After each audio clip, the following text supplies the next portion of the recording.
Hello everyone, welcome to Table Talk episode 5. It's crazy to think that we've got 5 episodes already ready to go. Thank you guys so much for your support during this time.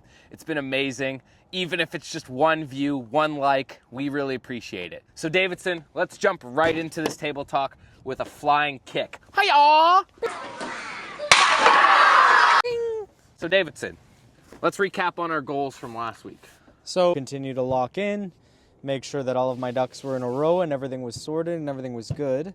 I'm happy to say 4 or 5 days later, whatever it has been, that that is the case. I'm still determined at work. I'm still crushing it. My numbers are the highest they've been. Here comes the money. I've sold $62,000 total. I checked this morning. Let's go! This is a win with $111,000 to close. Awesome. So far we're doing really well. I've made some big progress on some of these big work orders, so that 111,000 will shrink and shrink and shrink, and my number of total closed ROs will grow and rise. I've been crushing that. Steps in the right direction. Yes. And my goal for this last week was to sell 3 units before the end of the week. So far, I'm at 1 sold and delivered, so that's good to go. I just need to get 2 more locked in, ready to go. So I'm going to continue to work as hard as I can, but this week I'm doing a little bit of a shift. Because in the last 6-7 months I've been working here as a sales associate, I've been really stressed out and I've been burning myself out. I work almost every single day on my days off for 10 to 12 hours on those days. And most of that time is spent wasted because I'm feeling burnt out and I'm feeling like just not good at what I'm doing. So this week, something I'm gonna do to really shift my perspective and get better as far as my goals go is I'm gonna spend less time when I get home scrolling on Instagram, YouTube, TikTok, all those things, and focusing on something that really matters in this life. Because Davidson, wouldn't you agree that if your money isn't working for you, you ain't really working? Yeah, I'd say so. I'd say so for sure. That's 100%. Give me my money. Yeah! Give me my money. Yeah! Give me my money. Right? And life's getting crazy nowadays, so it's not necessarily easy to just jump in and have thousands of dollars saved or have this and have that, investments and all that. But the more time you spend scrolling, the more time you spend doing all this stuff, the less time you have of actually getting something done in this life. Tre topi trotterellano. Because they say time is money, and if you're spending your money, in this case time, if you're spending your time doom scrolling, watching a TV show, watching movies, if you're spending that currency on fruitless things, the works of your labor will become clear. You're gonna sit down at the end of the week and check your pay period or your pay stub, and you're gonna say, but I was at home, you know, I spent 4 hours I was doing per it night scrolling through Instagram. It's like, well, yeah, that doesn't pay off for you, scarcely ever. in a profession such as sales or in a profession such as the service side of things. It's always funny because when we're at work, that statement is nothing but true. Time is money. The more sales you can get, the more people you can get closed, the more money in your pockets. But it's funny because as a society, we don't actually care much about the time and the money we earn on our own free time.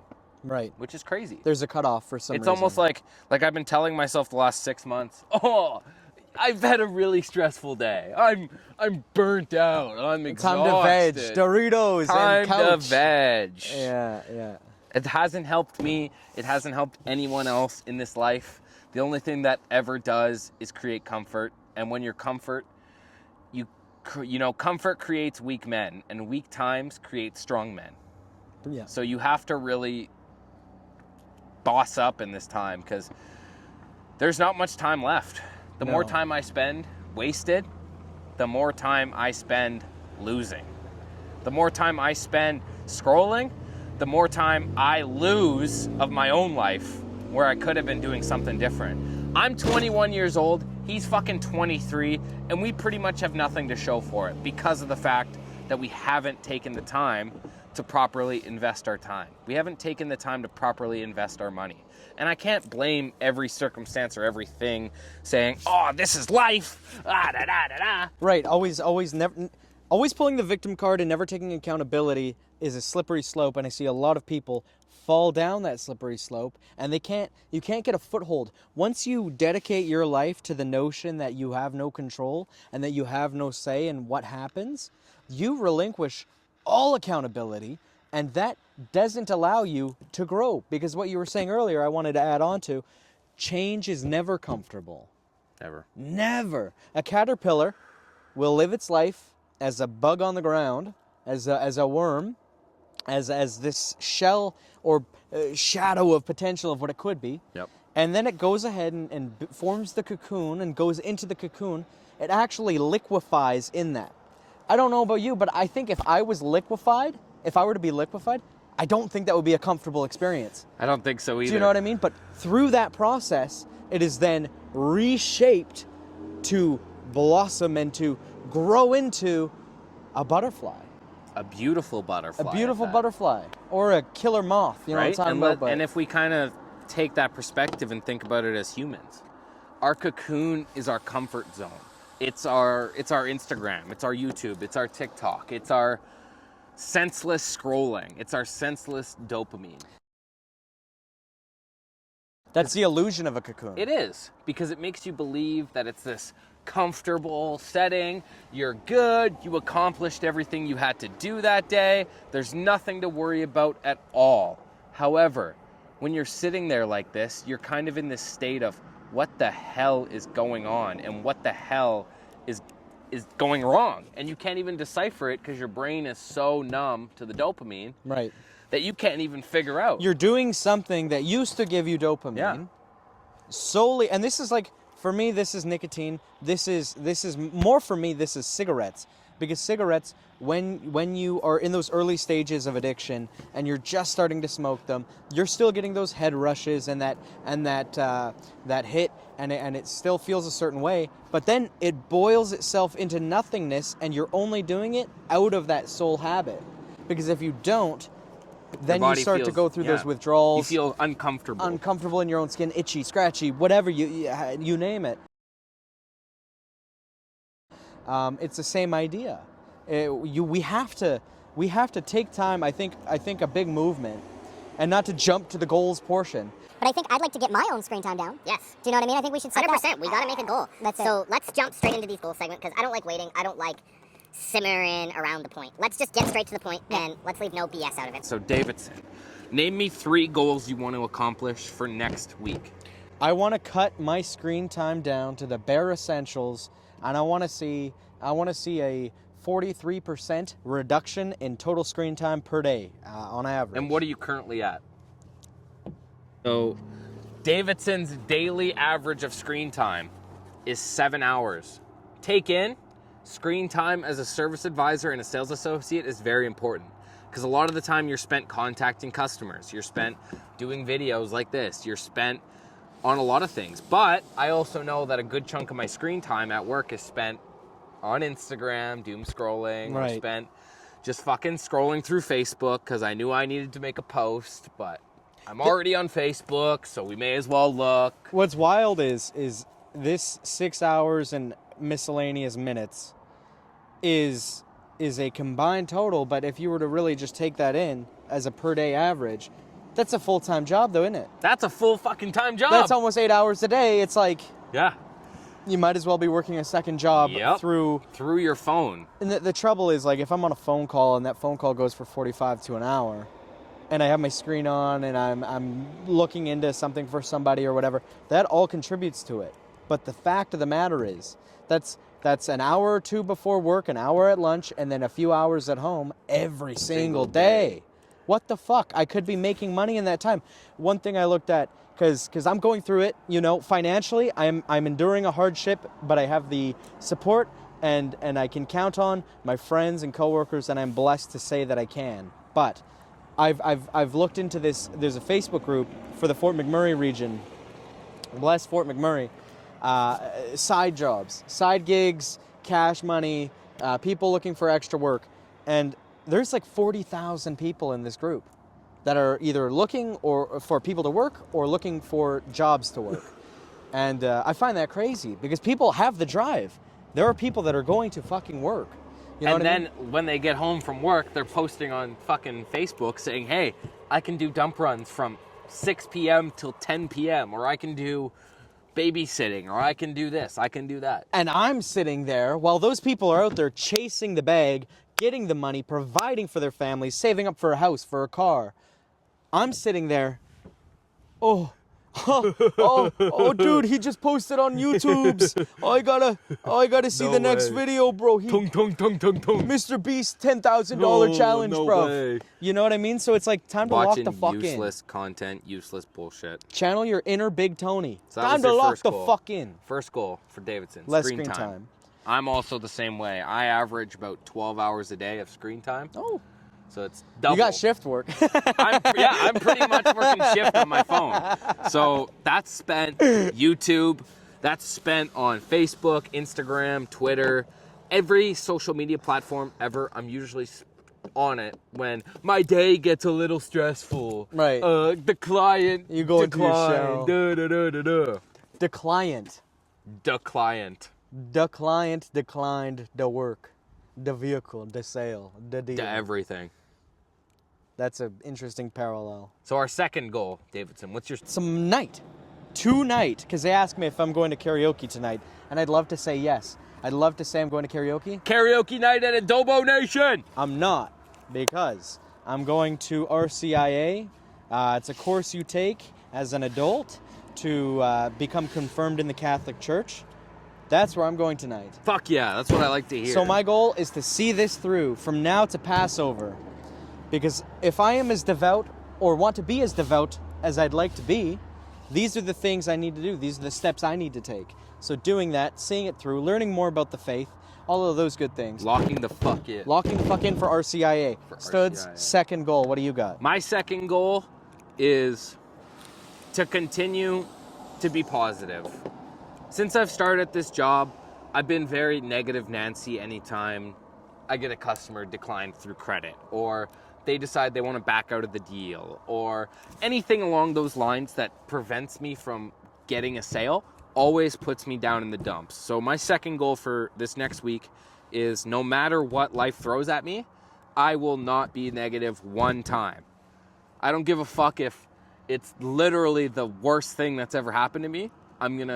My goal, I'm gonna do it, is to ensure that every day is a positive day and to get back into the gym. That's one of my biggest second goals, is to stay positive and get back into the gym. 6 months ago, before I started this job, I was consistently in the gym 5 times a week.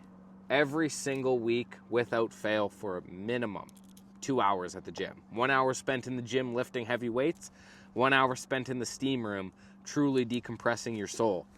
And I've been lacking on that.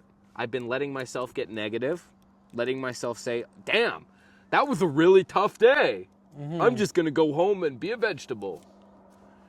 And it takes away from my gym, it takes away from my positive attitude, my health, everything. Well, and this is the thing. This is what's so interesting. And as a certified fat person, and Don't say former, that. well, no, Former. I used to be 300 pounds. I'm down. I haven't weighed myself in a while, but last I did a couple weeks ago, 218. Right, so we're getting down there. We're losing weight. Okay, as a certified fat person and a formerly super fat person, I learned that your physical health and your mental health, it's not two separate identities like the modern society would have you Nope. believe.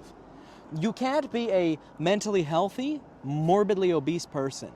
And you can't be a very unhealthy person physically and have a very good mindset or a mentality. You It need just a doesn't happen. copacetic, perfect, symbiotic relationship with both. And that's how you get it. So I would like to piggyback off your second goal for my third goal. I don't have the means to afford a gym membership. That doesn't mean my fat ass can't exercise. Davidson, I want to add a side goal for you, a side quest in your Sure. journey here. Yeah. I want you, non-negotiable, to do at least 25 push-ups a day. Locked in. I don't care if you got to do half-assed half push-ups. Yeah. If you get to it and you start that routine of 25 push-ups every single day, you'll eventually get to the point where you can do 25 in a row. Consecutively. And then eventually you'll get to a point where you can do 50. And then eventually me and you will be bumping out 100 push-ups in a fucking row.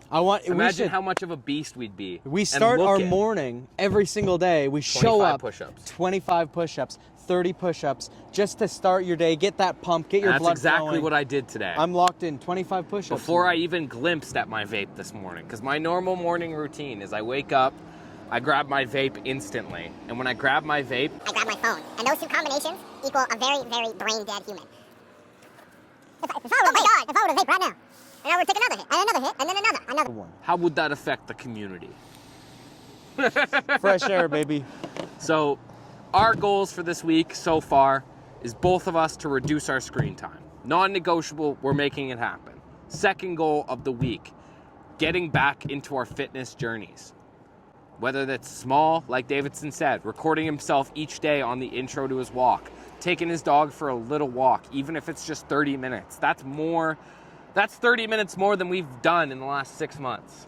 3 kilometers. For me, I don't know how, I think it might be longer than 30 minutes. It is. But 3 kilometers is about an hour and a half if you were to do it walking speed. Right? And eventually, Intermittent, high intensity interval training. Yeah, So and I'm going to sprint for some of it. and I'm gonna imagine- walk for some of it. what you'll be able to feel like if, let's say, on your starting day, it takes you 20 minutes. Or let's say it takes you an hour and a half to do 3 I kilometers. should time it, shouldn't I? You should. Yeah. And then each time it again. Get a minute or 2 or 3 or 4 or even 5 if it's faster. 5 seconds faster. Yeah. That's 5 seconds faster than you did the previous day, so you got better. Yeah. Because honestly, Davidson, we've been crushing it at work. We've been crushing it through our spiritual journeys and everything like that. Right. But we've been lacking on our physical and mental health. Yeah, dude, for sure. Every single time we get home, what is it that you like to do when you get home? It depends, like, on any given day, but, like, the main ones is, like, by the time I actually get home with the boys, it's, like, hang out with them, you know, wrestle with them, play with them, horse around for about an hour, bathe them, throw them down, lay them down for bed, and then after that period, then I'll hit my shower bath, or I will doom scroll for this time, and then I will, you know, grab something to eat, whatever that looks like. But nothing productive, nothing really good or beneficial, Nothing. you know, outside of the It's a necessities. whole lot of nada. See, and and unfortunately, that's where we're at. One thing, Oh no. drop the vape. Drop the vape. So one thing that I want to mention, I am no longer on the carnivore diet. Financially, I just can't support that lifestyle right now.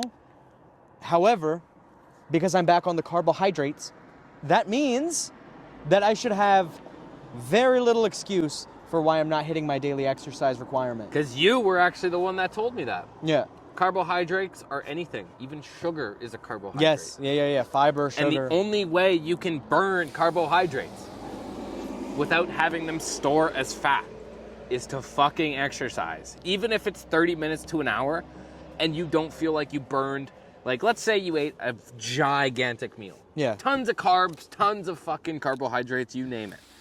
Even if you did an hour of workout and let's say you only burned half of that meal, that's still half of the meal. of the meal that you burned off. You're not able to keep in your system now.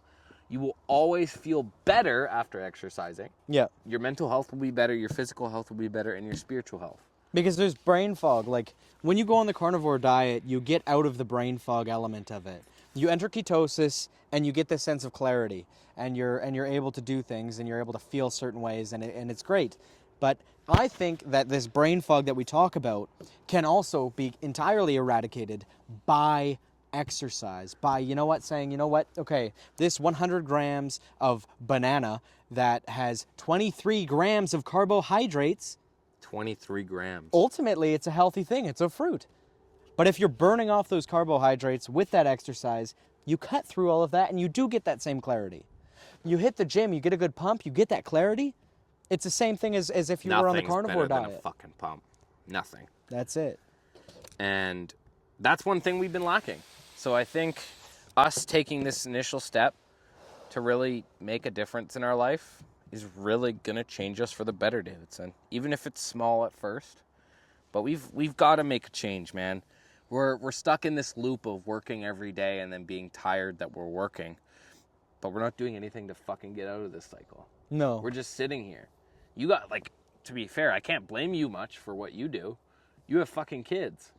So your mission is to make sure your kids are healthy, make sure your kids are safe, make sure they're protected, while also making sure their minds are stimulated, and then getting them to bed at a certain time. So like you said, you got a fucking schedule you got to take care of. When you leave work at 5:30, the next 2-3 hours of your life are taken up for other people. Right. But that doesn't mean that we still can't lock in after the hours when it's just us. Right. What When does it's your just- you time when look it's like? just you time. Yeah. And for us, our you time has been spent doing Scrolling, nothing. boy. Scrolling. And it doesn't help us. No. As much as we enjoy it, as much as I love sitting on Facebook and fucking doom scrolling and not thinking about a goddamn thing, Right. it hasn't helped me at all. It actually has made me worse. It's made me worse mentally. And when you look at it too, it's like doom scrolling is the obvious target to go after. It's like, yeah, that's just a horrible use of your time. Intrinsically, that is a horrible use of your time. But if you look at the studies and the data regarding any consumption of social media content, it's not just if you were to doom scroll and get trapped in the reels or the shorts or the TikToks or whatever. Those are doom scrolling. It's But if the you normal consume videos. any videos, any tweets, any Netflix. posts, any and all of the engagement you have with people you went to high school with that are now CEOs of their small business and they're making 300,000-400,000 a year, you know, those things. It all contributes to a poorer mental health. It So does. get off of it. Get off of it. That's our goals for this week. I think that's a good way to keep our table talk short, precise, and right to the point. A Wouldn't you agree, cheeky, Davidson? I agree 100%, cheeky update, filling you in on the goals, letting you know where we're at and letting you know where we're headed. 100%. And this next week, me and Davidson are going to be diving in deep. So if you feel you're not necessarily the targeted audience of our videos, you don't feel like you quite relate, or you don't feel like it quite jives with you, don't worry about it. That's why the algorithm does what it does. It's meant to put out the video to a bunch of different people to be able to see who your audience is. So stay tuned. In this next week, me and Davidson are going to dive really deep into our analytics and figure out who our targeted audience is. And we will find you. And we will find you. And once you find us, we would appreciate if you could like, subscribe, and share our channel to all your friends and family so they could also know about the DR channel. That being said, Davidson, I think that's a good way to wrap our table talk up. Stay tuned for next week, y'all, where we talk more, dive deep into our goals that we set this week, as well as religion. We also are going to dive into some of our other bits related to our targeted audiences. So thank you guys for watching. Stay tuned for the next one.